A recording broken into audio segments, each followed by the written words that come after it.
Yeah.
In this tape, we will present the combatives, meaning attacking, counterattacking, and defending.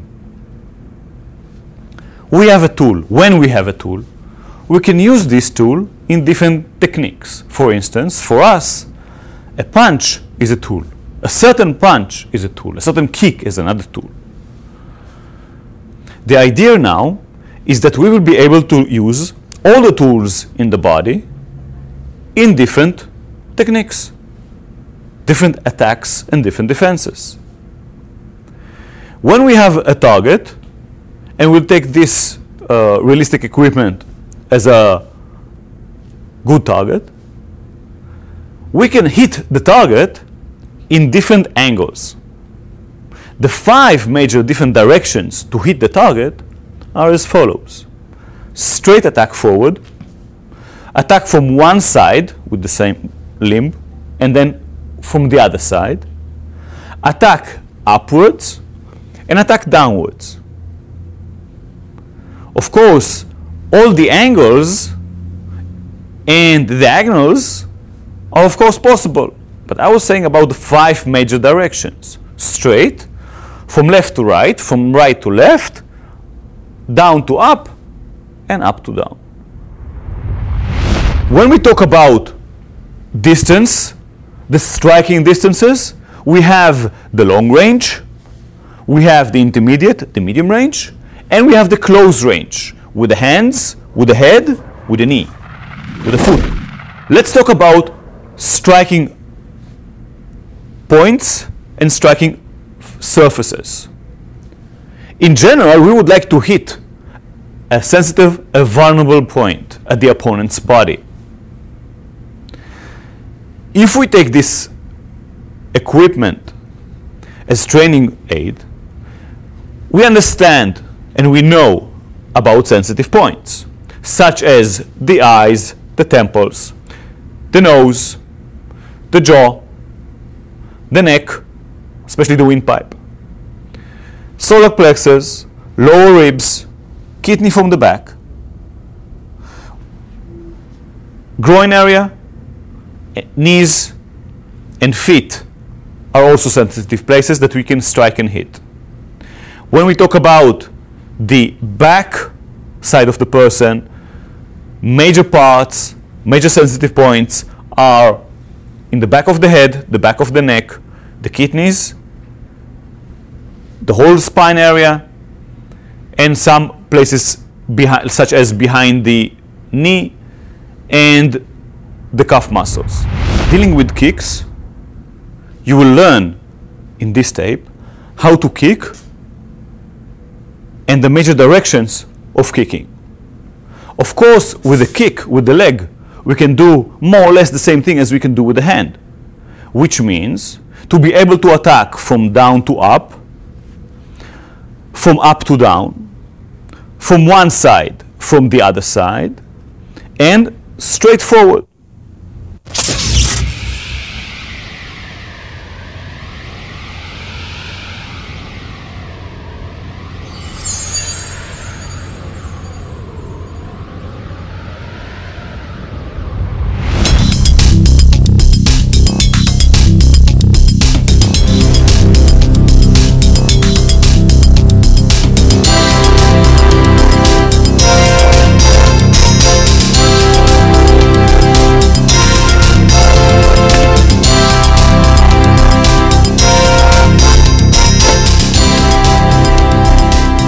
When you are going to be attacked, if you're going to be attacked, you may be positioned in different positions.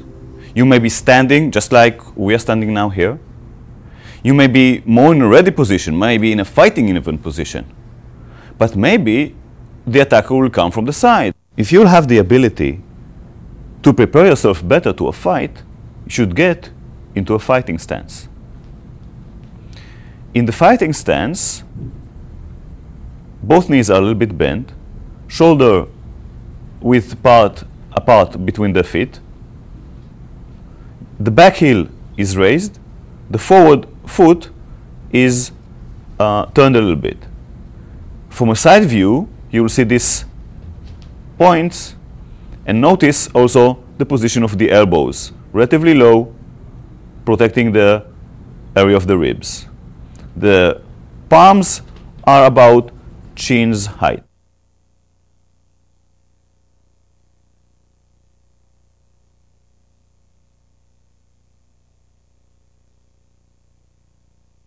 When you are in this stance, you can easily attack with punches, kicks, move freely and dynamically. When we need to move while we are in a fighting stance, advance forward or retreat back, we will start with a leg in which direction we are moving. Moving forward, first front leg, then closing with the back, and retreating, first back, then forward. From a side view, we see this again.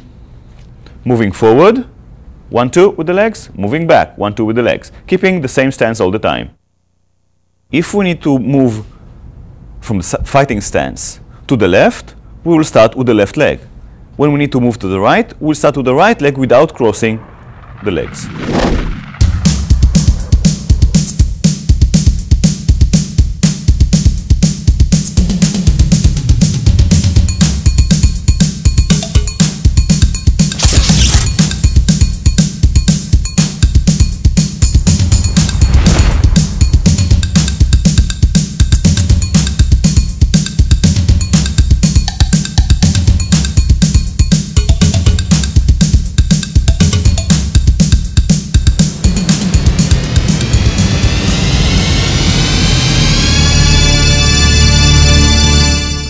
We'll teach now how to punch. First, bring your hands to height of the chin.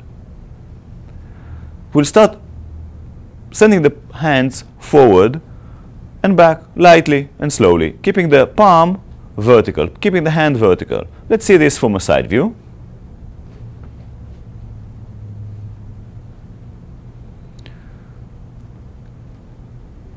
We continue and send the shoulder more into the punch and the weight a little bit more in the punch, turning the heel a little bit out to initiate a longer range in the attack. It is beneficial many times to strike with a closed fist. How to clench your fist? First start with the second knuckles, then with the third knuckles. Close your fist strongly, and then the thumb is over. Punching with your fists from a passive stance. Strong punches, hitting with the knuckles of the fists, turning the body, sending the shoulder forward. We'll see this from a side view. We are turning the hips and the heels a little bit too. Here we see Michael punching from a fighting stance, sending his left forward, punching with the left. Here it's demonstrated a slow punch, now a fast punch. Michael is rotating his body and shifting his weight forward in order to achieve maximum power and reach in the punch. From a side view, slow punch,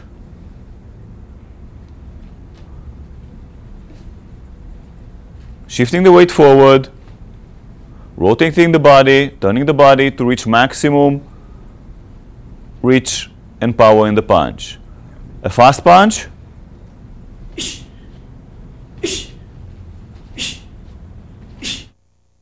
straight left punches to a focus mitt.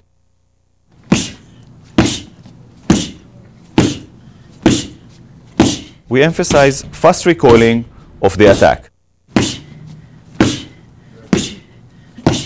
We demonstrate now punching with the right punch with a closed fist from a fighting stance. Michael starts with sending his hand forward, shifting the weight forward, and then turning the body. He is hitting with the two knuckles as with the left punch. His waist is turned and the heel of the back leg is turned a little bit also. With this he can generate a strong punch, shifting the weight forward. From a side view, we can see the punch clearly. His chin is tucked a little bit down to protect him from getting a knockout, a punch. Seeing this from the other side, we can see how his shoulder is being sent forward to gain maximum reach in the punch. Fast punches. A side view of a fast punch.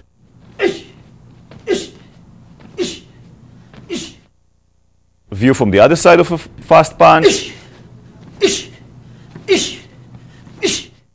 And punching focus mitts.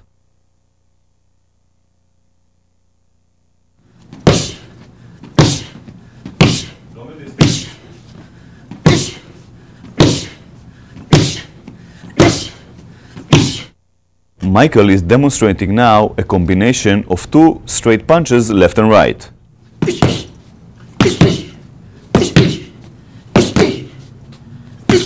As Michael is showing this slowly, we will see first punch, then the second punch goes. The switch between the two punches occurs halfway between Michael's face and the target.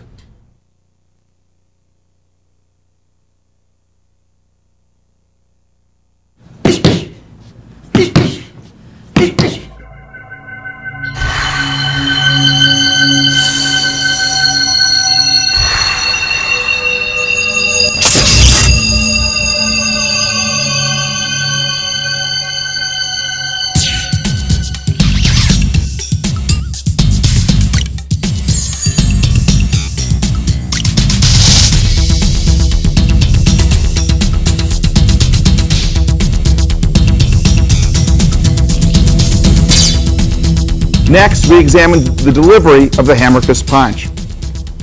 It's important to note the name hammer fist punch comes from the physical characteristics of a hammer. The forearm of John, as it is positioned in this point in time, is similar to the handle of the hammer. The fist portion also simulates the head of the hammer. To understand this, we'll understand the delivery of the punch. John is basically using his hand like a hammer, delivering forward and slightly down to a target that is presented before him.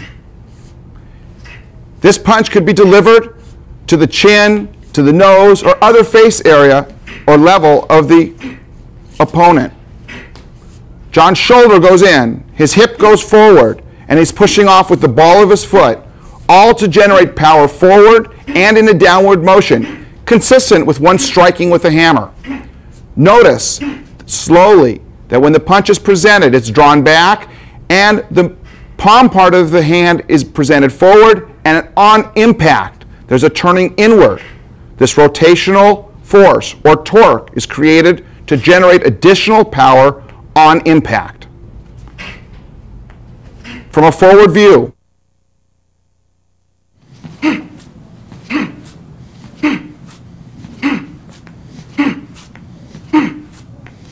the striking surface of John's hand is the meat part of his hand, which he will touch now.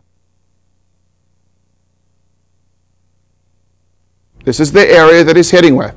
That area is analogous with the head of the hammer. From a passive position, you can see this strike delivered to another target area.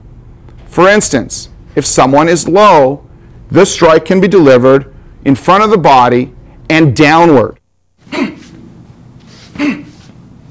In this position, John is making essentially the same strike, but because the punch is being delivered downward, John is dropping his weight accordingly. The hand is raised, and the punch comes down strongly. It could be to the back of the head, or neck area, or even between the shoulder blade. From this view, we can examine another possibility in the delivery of the hammer fist punch. If the threat is to the side, but beyond the distance that is appropriate for an elbow strike, John will employ the hammer fist punch to cover distance quickly and deliver and reach the target that's at a further distance. John uses the hand swinging up and turning in. His weight is shifted toward the target. His hip and shoulder roll out to make power in this punch delivered to the side. He also lowers his head so that he is protected slowly behind the delivery of the punch, so that it would be more difficult for him to receive a blow from the opponent. This punch can also be delivered from a passive position and can be followed up with further attacks.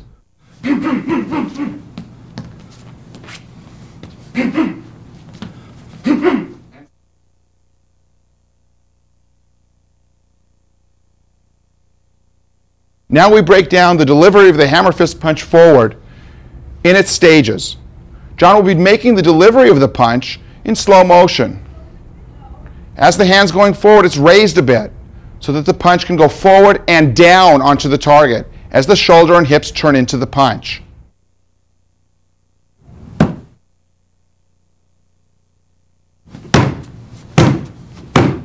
Now examining the hammer fist punch downward for a low target. The delivery of this punch is down. The weight will be dropped down. The hand is presented over the target, and it starts to go towards the target with the palm down. Before actually making impact, the hand is rotated to hit with the meat part of the hand, the head of the hammer, so to speak, to deliver maximum power from the rotation that's included in this strike. John's weight drops sharply.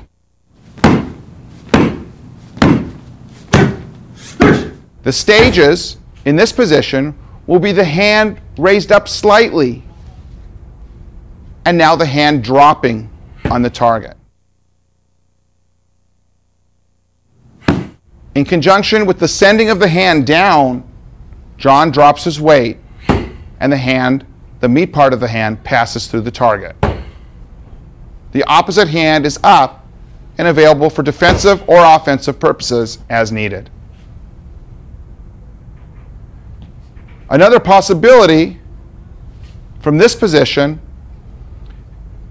is to deliver a strike on a horizontal plane. John will be punching with his left hand. Of course, the hand is brought back quickly for further attacks if needed.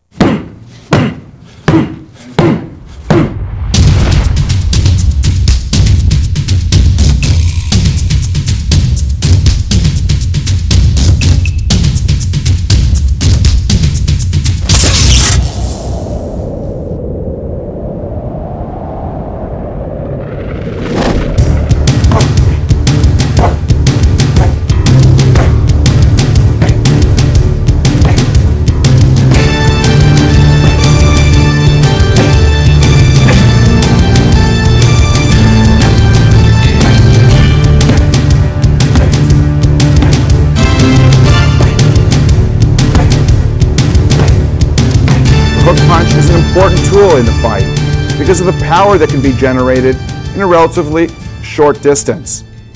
Another advantage of the hook punch is the benefit that's derived from delivering the punch with a bend in the arm. This bend in the arm, the hook so to speak, allows you to pass around any possible defenses in order to hit the target. The body is turning into the punch, pivoting on the feet, turning the hip and shoulder in, along with the hand being exploded towards the target. The right hook, delivered quickly, on examination, you can see the weight is turning in to the target, consistent with the angle of the arm that's making the strike. The left hook.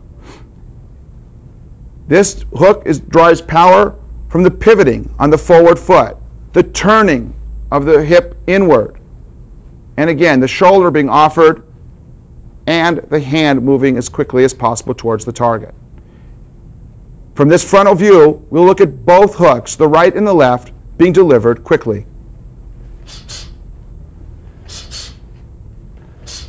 Notice that Amir's chin is down, being protected by the shoulders from any attack.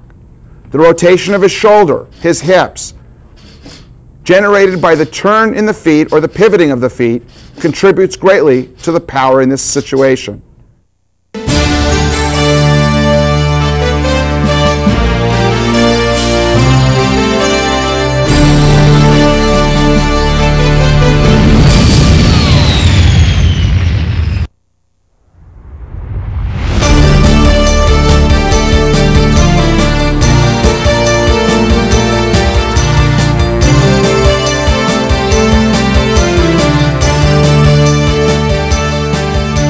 In the next series of strikes, we're going to examine the uppercut punch. This punch is particularly relevant when the target is at a downward angle and we're able to come up and underneath the target, passing through the target with a punch.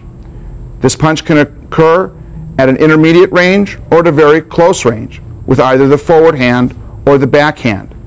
It is particularly important to note how the legs play a vital role in the delivery of this punch. Since our punch is going up, our weight also must be transferred up with the punch and through the target. Close examination first of the right uppercut.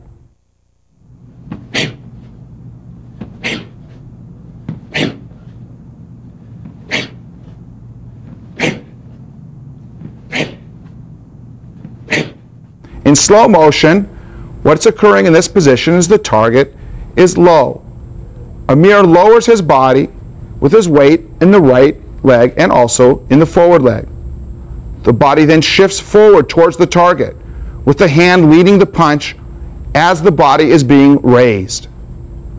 The punch travels through the target area and extends a bit forward. The striking point are the first two knuckles, consistent with the straight punches that have been discussed earlier. A side view of the right uppercut.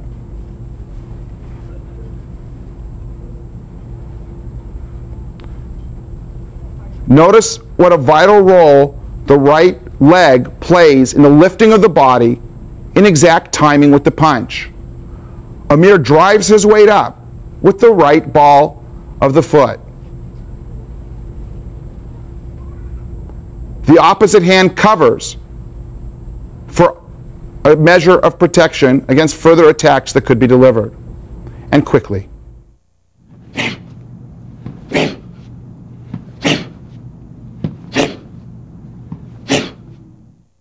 Looking forward, we can examine the uppercut punch being delivered with the forward hand.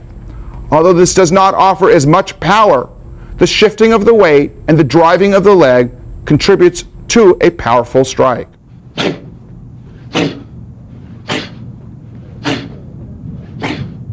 In slow motion, you see the shifting of the weight towards the left leg, the driving with the left leg, and the raising of the body in perfect timing with the delivery of the punch. The punch, once again, travels through the target.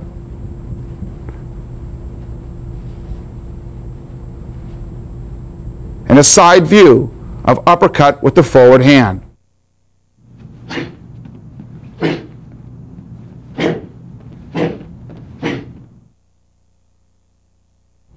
The shift of the weight and the driving of the legs in conjunction with the delivery of the punch account for the power.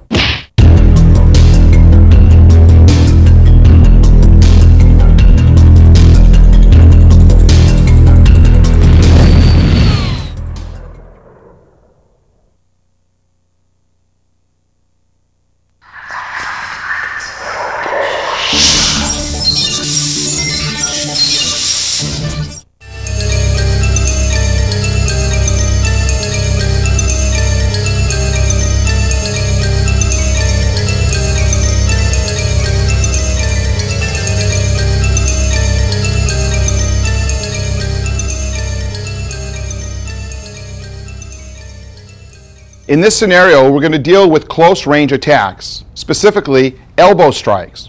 First, we'll show you how to form the elbow. Amir will be demonstrating. He's going to bring his hand into the shoulder area, developing a strong elbow, which will be the striking implement in this particular set of exercises. The elbow is hard, and it's a good striking implement because it's relatively small and can penetrate a target. To note, there are two planes in the system that we use to develop our elbow strikes. One is a horizontal plane, and one is a vertical plane. With regard to the horizontal plane, Amir will now show the full range of motion both in front of him, to the side, and around him, a bit more than 180 degrees. This plane really means that any elbow strike with his right can be delivered anywhere along this plane using the technique that we will describe in a moment. The second plane is a vertical plane. This vertical plane rises up in front, can go down, and up and around behind him. Combining this with the other hand, he has a full range of motion 360 degrees around him and sphere-like up and over the top of him so that he can strike any target, whether it's down, to the side, behind him, or in an upward motion. We're going to do a series of 7 elbow strikes. Amir will be using his right elbow. The 7 strikes encompass the various points on the 2 planes that we discussed earlier. First of all, the first 3 strikes will be horizontal. The last 4 strikes will be along the vertical plane. Strike number 1 is forward and around, striking someone in front of you. Again.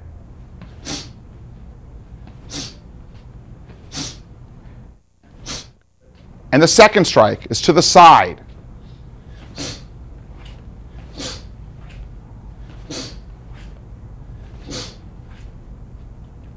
The third strike is for someone who may be a disturbance or a threat behind you.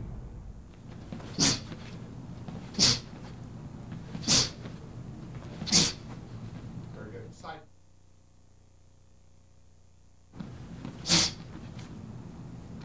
Continue.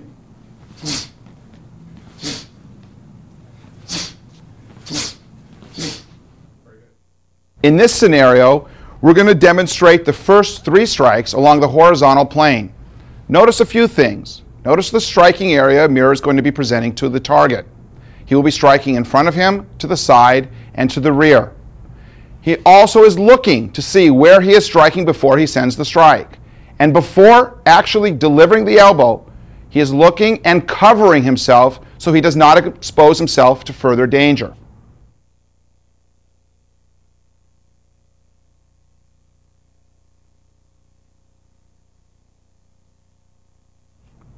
Each strike recoils so that we can attack again if necessary.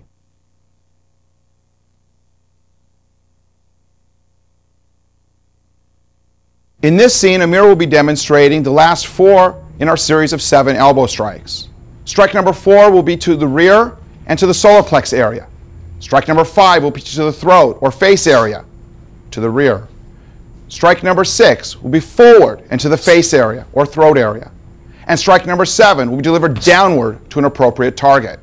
Notice that each time Amir is striking in this series, he is striking and recoiling quickly. And each time he strikes, his weight is delivered in the elbow strike. Each time he strikes, he is covering appropriately so he does not expose vulnerable areas to further attack.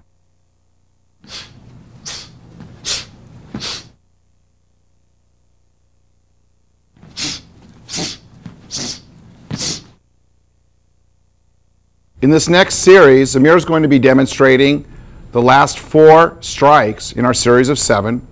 That's the vertical strikes in slow motion. Watch for his balance, watch for his ability to recoil, and watch how he looks at the target before striking while covering to make himself safe. Please. To the solar plexus, to the chin or face, striking forward to the face, and striking downward to the appropriate target.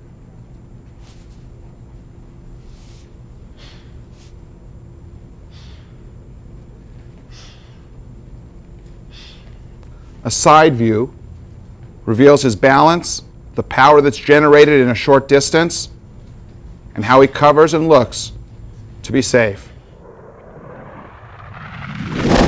An important element in striking is to use a variety of weapons. In this view, Amir is attacking John. You see the distance between them. He is closing the distance with longer weapons, such as straight punches. When he's in close, he's using intermediate range weapons, such as hooks and uppercuts, that can be delivered to the face, head, or body. When he's very close, he's delivering elbow strikes for infighting. And when he's even ultimately closer, he could use his head as a weapon. And on the way out, he follows the same principle in reverse. Intermediate weapons to long-range weapon.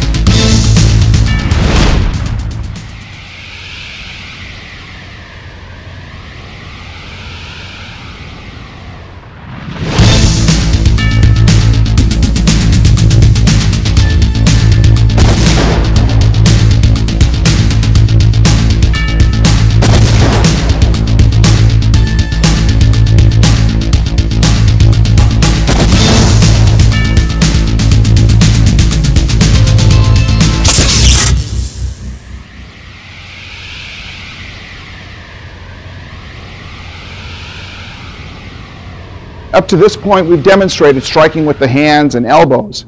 It's important now to integrate the legs and knees into a complete system of fighting.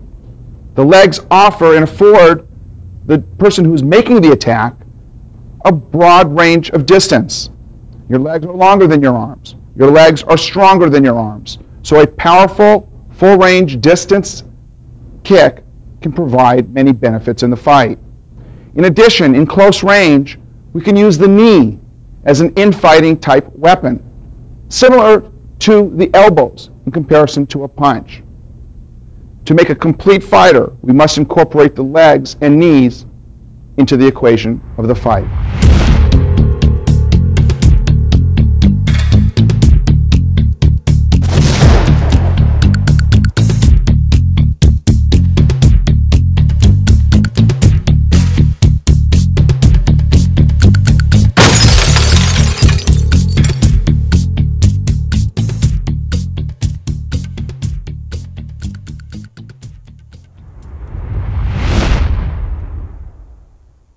In this next scene, we view front kick to the groin.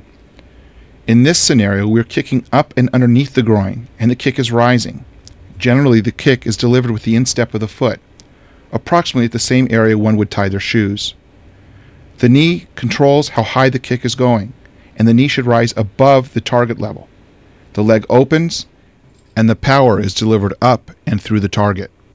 As much as possible and as much as is comfortable, we try to emphasize to keep our hands up to protect our upper body. Elbows are in to protect the rib area. The hip comes forward, which is much like our right shoulder advancing towards the target when we punch. Note what is occurring with the base leg. As the kick is on its way being delivered to the target, the base leg, the heel of the base leg, turns inward so that the hips can extend forward and deeper to develop greater range in the kick and greater power. You can land forward depending on if you make contact and it's appropriate to do so, or in some situations it'll be appropriate to recoil and bring your leg back and behind you. In either case, one should be ready and prepared to follow up with counterattacks that are appropriate for the circumstances. In slow motion, reviewing the kick in its stages, the knee rising and the leg opening and closing, our hands staying up to protect us, and also leaving our hands in a position where we can give further attacks. If we're close, instead of the top of the foot being the striking area, we can strike with the shin. The shin is a very hard surface area and can do great damage to the groin.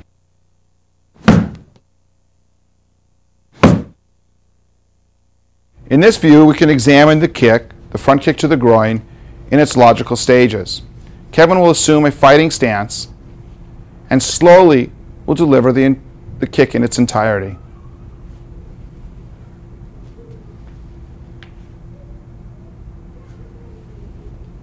a side view.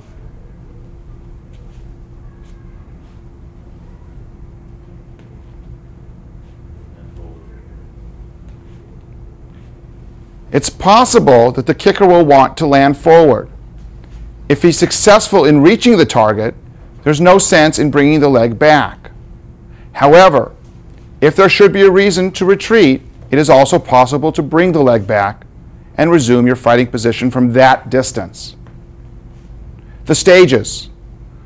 As in all attacks, we want whatever the striking implement to be to move toward the target first, to avoid the problem of telegraphing. Here we are striking with the top part or the instep of the foot. The foot will be jumping towards the target first and will lead the attack. The knee is folding and the kick is delivered. A side view. The knee is rising with the foot going towards the target immediately. 1 is the knee up, and 2 is the knee out and back, and 3 is the resumption of the position from which to fight further.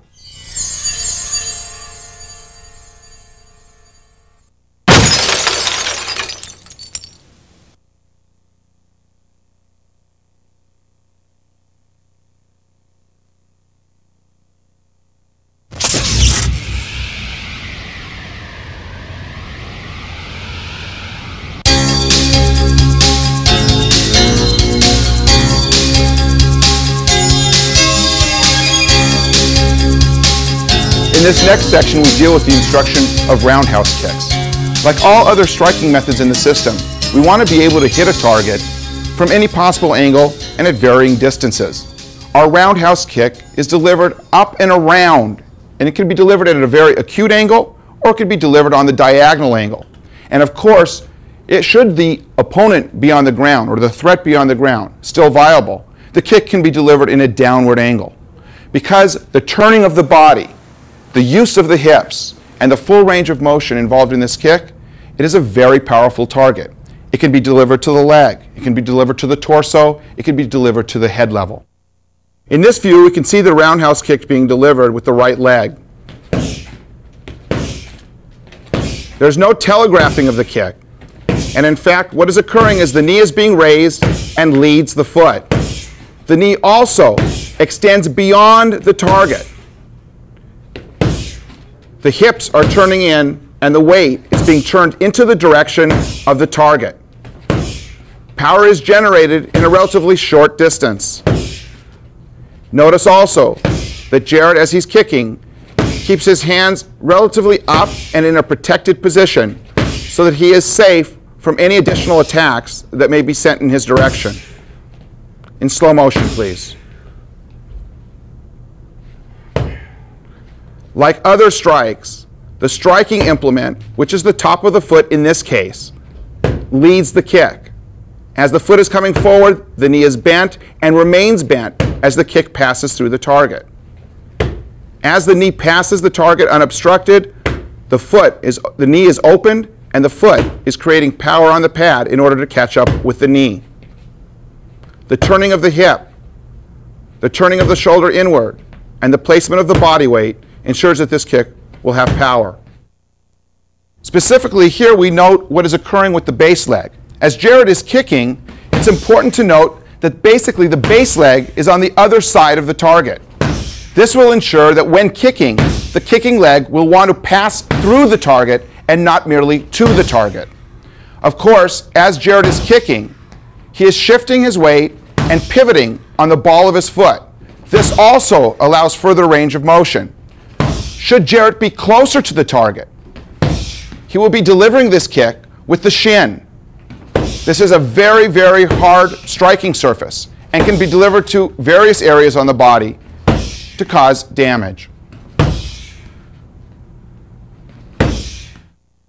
Here's an example of the various levels at which this kick can be delivered. A kick to the leg is very strong, and also because of the sensitive nature of the muscle at the quad area of the leg, inflicts great pain. Such a kick can even deaden the feeling in the leg. Notice that Jared is turning his body very sharply and that he's delivering the kick with his shin. His right shoulder is up to protect him as much as possible from any punches or other attacks that may be thrown at him. This same kick can be delivered to the rib area.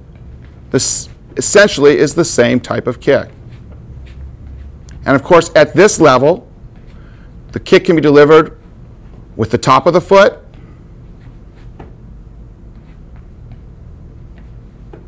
or even the ball of the foot.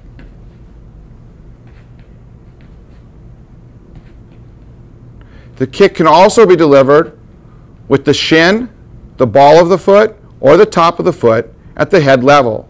With Wade's hands in this position, Jarrett will deliver the kick around Wade's left arm. He is using the foot in a flexed position and kicking with the ball of the foot to reach the target, up and around the raised arm of Wade. If Wade's hands are lowered, and if Jarrett prefers, he can kick now with the instep. It's not necessary to go around any possible block or defense. And of course, as demonstrated earlier, you saw that Jarrett can deliver the kick with the shin to the face. In this view, we can see the development of the kick. Comparing it to the front kick, it's similar in nature, very similar. In fact, the front kick is delivered on a vertical plane forward. As the angle of the kick changes towards the diagonal, it's now approaching a horizontal angle. It becomes the round kick.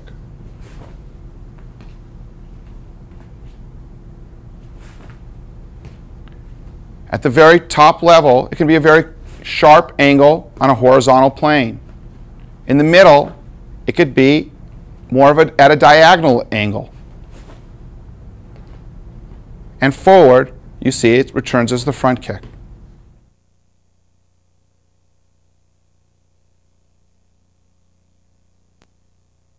In this view, we'll examine the round kick delivered with the forward leg. Again, we'll draw the comparison between a front kick. It's a similar kick. From this position, you can see the knee raising for the front kick. The front kick is being delivered and is raised in a vertical target forward. From this position, once the kick is placed on the diagonal angle, you can see the formation of the round kick. The appropriate turning of the body to accompany the direction of the kick is incorporated. It is even possible to see the kick form so that the kick is actually being thrown parallel to the ground, completely in a horizontal position. As with other kicks, the kick can be delivered advancing or retreating or moving laterally. This will be saved for another tape.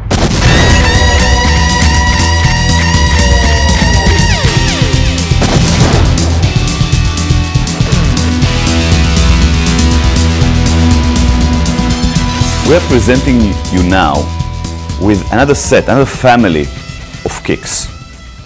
This time, the kick will be striking to the target in a straight line. We call this the family of stomping kicks. So the attack can be directed to different directions. For instance, stomping down, hitting down towards the target. Hitting forward straight towards the target. Hitting sideways straight to the target, and hitting backwards in a straight angle, in a vertical angle, hitting the target. So all the time, this family is striking the target in a vertical line, pushing it, destroying it.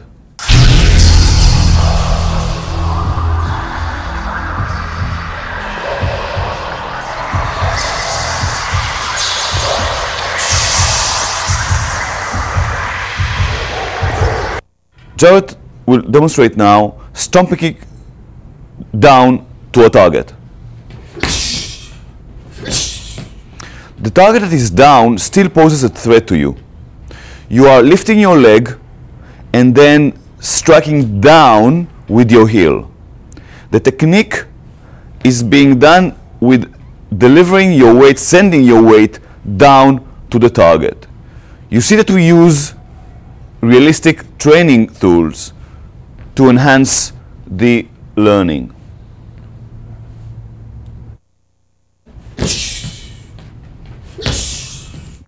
Note the raising of the knee when the person starts to kick.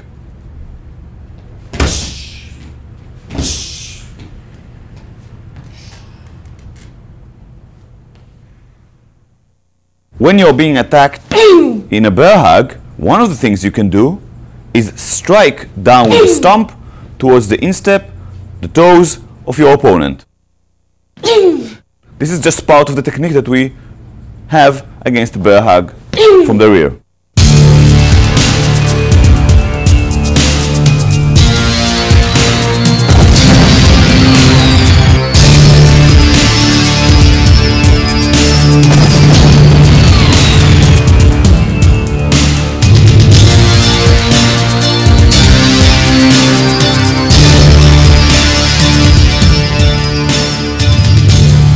Mani will demonstrate now, from a passive stance, a defensive kick forward.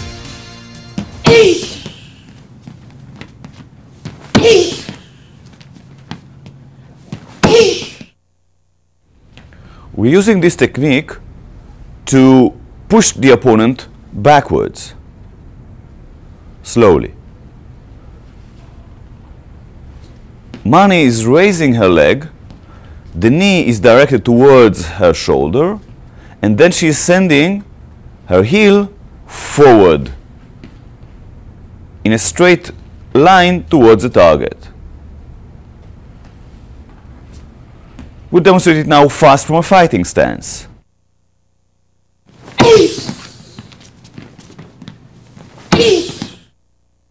This technique is excellent against an advancing attacker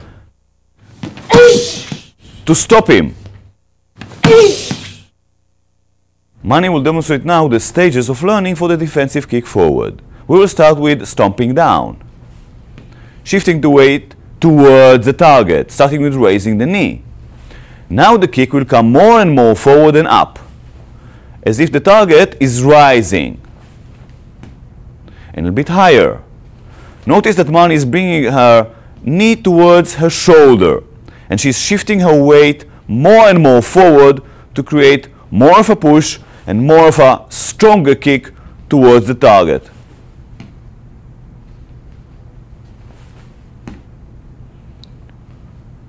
The striking surfaces can be the ball of the foot, the whole foot, or the heel, which is the strongest part.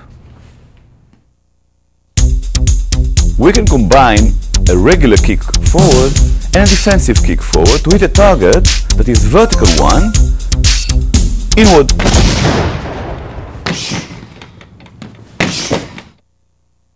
Jared is lifting his knee and then kicks forward with the ball of the foot.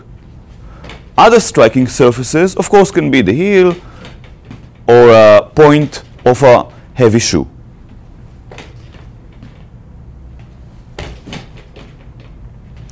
And now with the forward leg. From a correct distance, Jared will kick fast towards the solar plexus and slow, hitting straight inward. And fast 2 times again.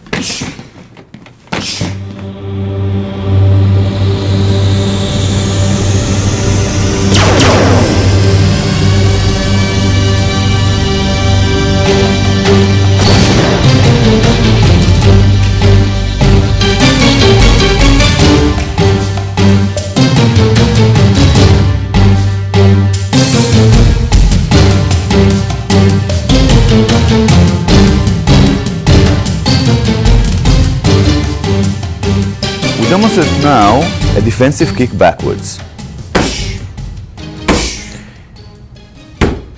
You raise your heel backwards and send the whole leg backwards in a straight motion. You must be looking towards the target, hitting with the heel, and the toes should be as much as downwards as possible.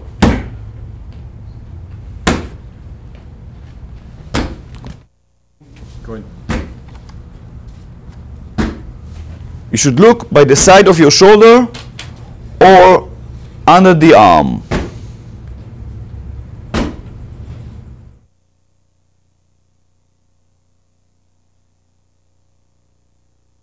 Jared will demonstrate for us now the learning stages of the defensive kick backwards. We will start with raising the heel backwards. Now we continue with bending forward, looking backwards by the side of the upper arm. Now we deliver a kick backwards. It is a straight kick backwards, sending the heel straight from the area that it brought to the target.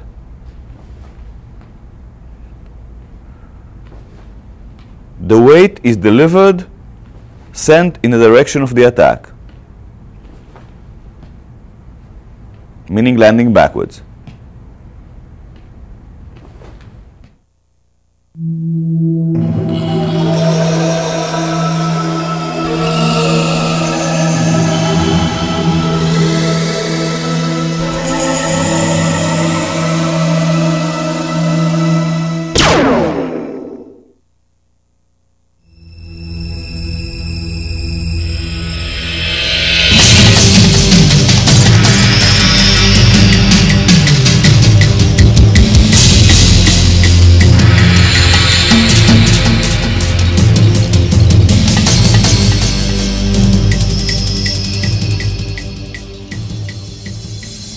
Jared will demonstrate for us another member of the family of the stomping kicks. This is the side kick.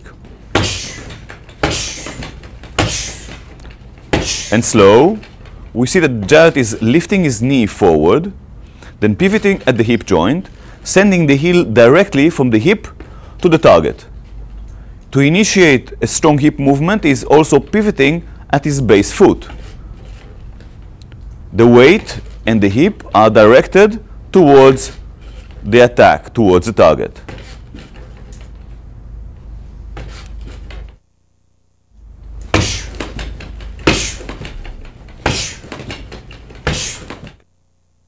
Mani will demonstrate for us now the learning stages for the side kick. We will start with a defensive kick backwards.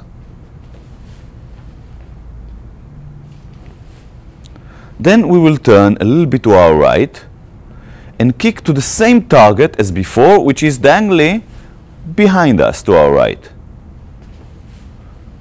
Then we will turn a little bit more and kick sideways. Let's break the movement, and we see that Mani is lifting the knee and then pivoting at the hip, sending the heel to the side, and from here, in flow motion, we kick the side kick.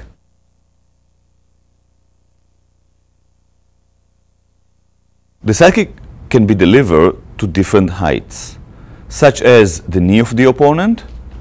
We are also bending our base knee, or at the midsection, the lower ribs of the opponent, or even up to his head, if you are flexible and able.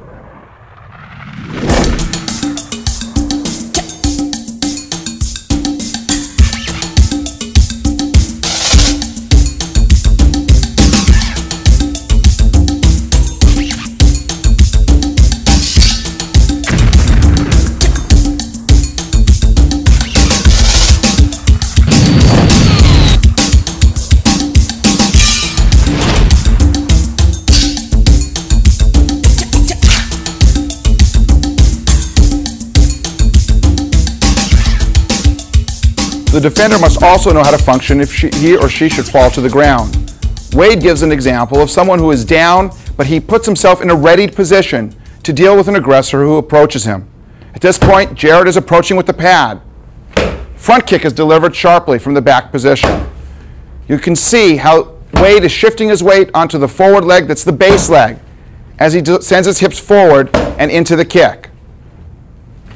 The rhythm now can be broken, and you see the position is changed. Wade is more on the side and delivering something between a side kick and even a defensive front kick. Notice the defensive positions of his hands and how he rocks forward to put his weight in the kick. In this position, we watch as Wade is moving his body in order to deal with an aggressor who's attempting to change the angle of attack. As Jarrett moves to find a better way of attacking Wade, Wade is able to move in such a way that he's keeping the more vulnerable parts of his body, like his head and neck, at a further distance from the attacker. Less vulnerable target areas, such as the legs and feet, are presented towards the attacker so that less injury can be caused by any possible attack. In addition, when striking, if the strike is to a small target area, generally the foot is placed horizontal to the ground, parallel with the ground. This provides for a larger striking area on a smaller target. If the strike is delivered to a larger target area, the toes can be upward, similar to that of a front kick. That is due to the larger target area. In addition, once it is safe to do so, Wade can regain his stance by raising himself in an appropriate way to deal with the threat.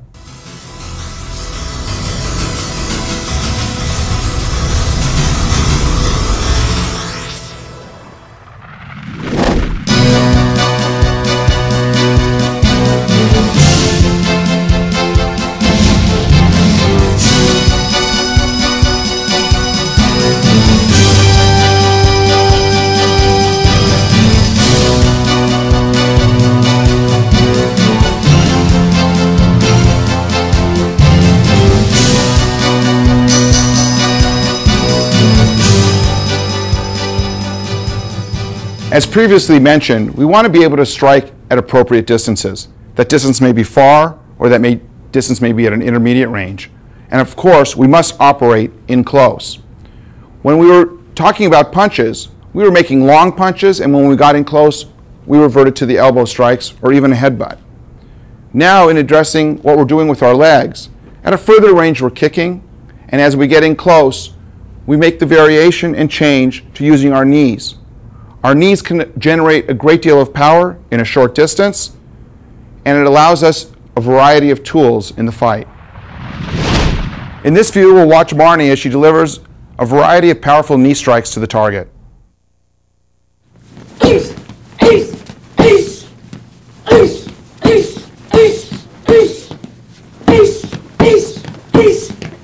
Notice that when she's striking, she's using the actual front part of her knee. The knee is pointed, and the foot shoots off the ground and springs forward to deliver a powerful knee. She's pulling the opponent forward while the knee comes up to meet the target. It's a spring-like action, and she gains power from the ground as she springs up and forward to the target. The knee is pointed. The striking area is the knee itself, not the thigh. This smaller striking area offers more penetration than the larger area, such as the thigh. Also, it is a much harder striking surface than any other possible option in that area. Marnie will now demonstrate a series of knee strikes slowly. First, the catch. You see, as Marnie is delivering the right knee, she is pulling the target towards her. The combined force of the pulling of the target and the outward delivery of the knee gives greater power. Also, you'll see how she's pushing off with the ball of her foot as she gives the knee. It explodes forward, and she strikes with the actual front part of the knee. It is possible to grab someone around the neck, and in this case, she puts her elbows together as much as possible so that the opponent will not have the ability to slide their head out and escape her grasp. A side view also shows another possibility. Here she can grab the shoulders of the person she's giving the knee to. You see also her hips involved in the delivery of the knee. You see how she's pulling the person forward. And you see how her hands are up in a position that covers her face, and her head can be buried to avoid any possible strikes to that part of her body.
In this next subject area, we deal with defending against strikes. In particular, we're dealing with those strikes that come from an outside angle in. The exercise is called 360-degree defense because we are defending at a 360-degree range around us. This exercise is also used as a training method to develop peripheral vision so that we can pick up on movement on the outside. Our defense is foundational and is created at a 90-degree angle to stop the given attack. Later, we'll be adding counterattacks so that we are defending and attacking together to stop any subsequent attacks. And further, this is very important to note that other exercises seen later in knife and other subject areas are based on and are built from this foundational exercise. In this scene, we examined the 7 positions for 360-degree outside defense. John will now assume each position. The first position deals with an attack that is overhead and coming down on top of the head at almost a 90-degree angle. John raises the blade of the arm, the forearm, to defend. His blocking surface is from the tips of his fingers to his elbow and can deal with any threat in that zone. Notice that the bicep is close to his ears, this ensuring from this point in time that he will have coverage for the top of his head. Also, his chin is down so that his head is inside the defense. Position number 2. This deals with an attack to the head level coming from the outside at a diagonal downward angle. Again, the blocking surface is from the point of the tips of the fingers to the point of the elbow. And John is still and will continue to defend with the blade of his arm.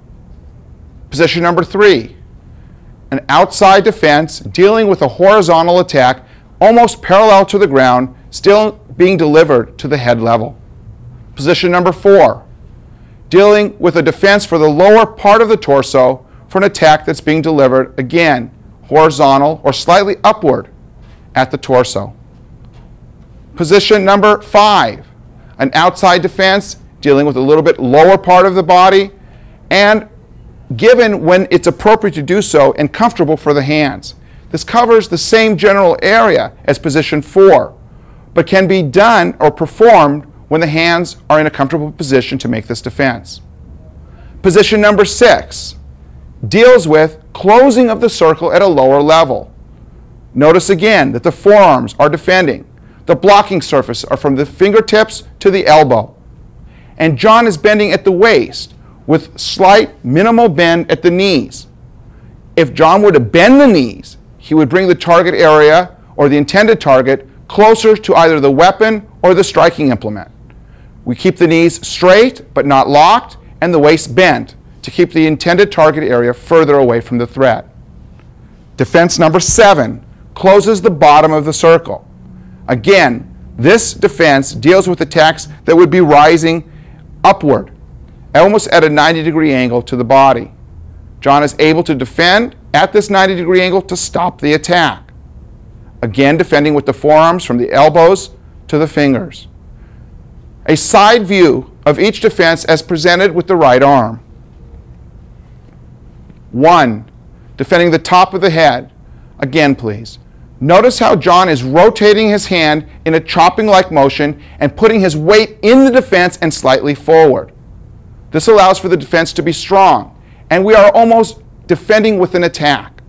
Defense position number 2, dealing with those attacks that may be delivered at a diagonal angle downward. From this position, John again rotates his hand outward in a chopping-like motion to attack with the defense rather than just placing his hand in a stagnant position. Defense position number 3 deals with a horizontal attack parallel to the ground. Again, you can see the side of the forearm, the blade, so to speak, defending in this position. Position number 4, slightly downward angle, closing in on the body so that the elbow is supported by the side of the body. The blade offers the defense.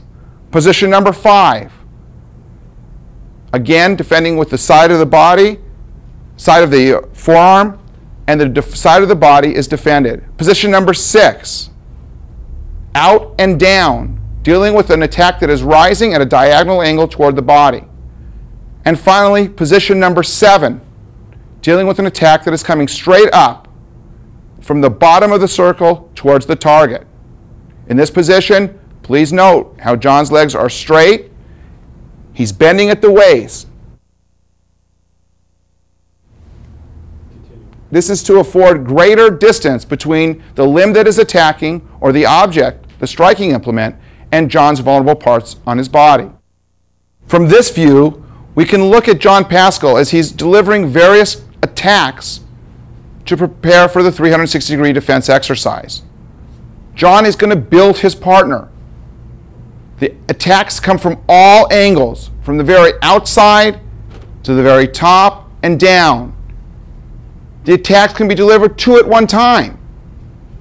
The attacks can also be delivered in a broken rhythm.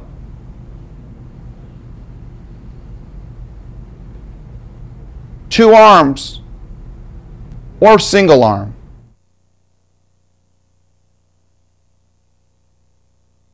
John is defending as he's demonstrated before. In this position, the attacker is sending the attacks, and John is looking towards the face or chest area of the attacker. He's using his peripheral vision to pick up on the movement of the attacking limb and defending with the appropriate 360-degree defense. Although we had 7 positions, those were merely learning positions. Defenses can be offered at any or an infinite number of positions. The attacks also from this position can vary, meaning the rhythm can speed up. 2 hands can be offered on top of one, which is referred to as broken rhythm, which has or forces John to respond with 2 defenses that overlap, or 2 simultaneous defenses occurring at the same time. The attacker can now spin and break up the rhythm, hiding the attack, to build, once again, the defender to be the best he can be to defend all possible outside type attacks that come toward him. A violent confrontation is sure to include multiple attacks. It's rare that someone in a fight gives a single attack. Here, John is defending 1 attack at a time. In our theory of defense, we realize that we want to be able to combine the defense, as John is now performing, with the counterattack. The reason for this is that the counterattack stops subsequent attacks, because the delivery of the punch and being hit by the punch causes the attacker to stall. It is difficult to send a punch when you're being hit by a punch. And this punch actually adds or serves as a defensive tool for the fight. In this scene, we'll examine progressive learning stages for the 360-degree defense exercise. A single attack is being delivered. The defender is defending close to the wrists, stopping the attack at a 90-degree angle. The attacker is bursting in at high speed. The attack is at various locations that are not predetermined. Now we add a counterattack. From this position, the defender is learning to give an attack with his defense. The last stage is as follows. From this position, the defender can burst in if he's ready to do so, and follow up with additional attacks. 1 at a time, please.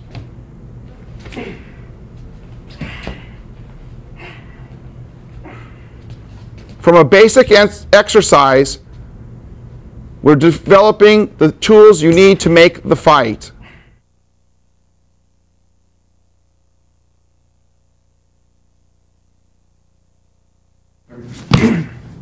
Step in.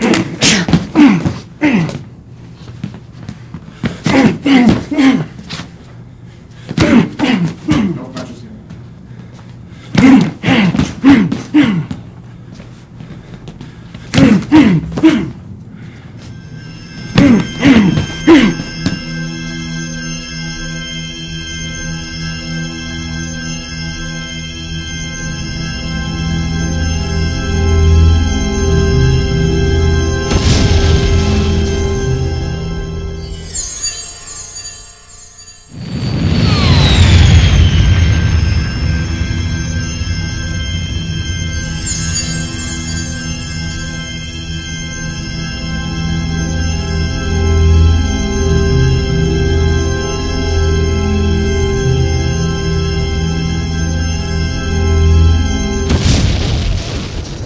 we will introduce now another subject of defenses, and that is the inside defenses. Before we were talking about what happens if the attacker is coming from the sides and we were blocking the attacks. But what if the attacker is coming with a straight punch to hit you? Michael will show the defense. Michael will demonstrate now the hand defenses against straight punches. From a passive stance with the hands high, shoulder width apart, and about chin level, he will defend the straight punches. You send your palm diagonally forward. You will make contact first with the area of the back of the hand or the wrist of the opponent and slide to his forearm.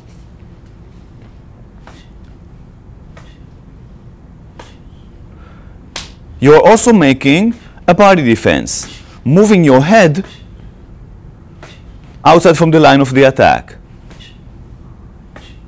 We can see this very good if Michael will be with the back to the camera.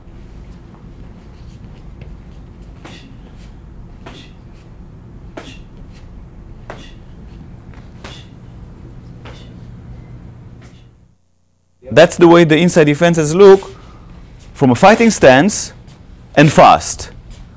Send your hand diagonally forward to meet the attack in an early stage of its development.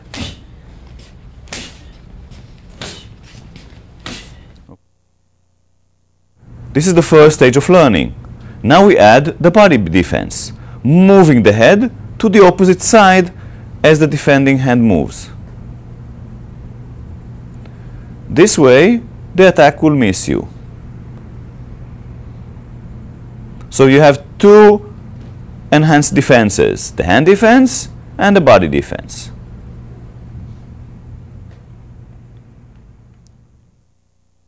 Here are the inside defenses from a fighting stance. In future tapes, we will deal with counterattacking.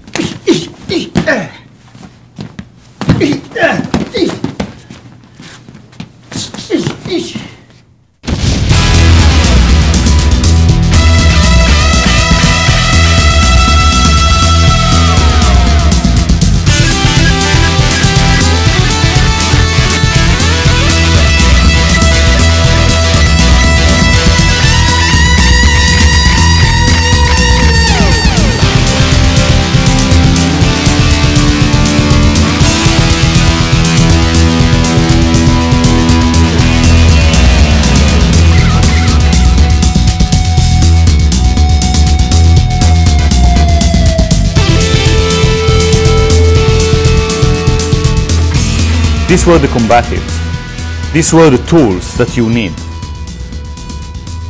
These are the weapons that you need. Punching, kicking, all techniques, directions. We're using these techniques in a different subject, such as the self-defense part, releases, defending knife attacks and knife threats, defending gun threats. Other subjects such as defending stick and blunt object attacks. Remember to practice your combatives. These are your tools. These are your weapons. And your weapons must be effective.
Krav Maga training seminars, instructor programs, apparel, Krav Maga services and merchandise.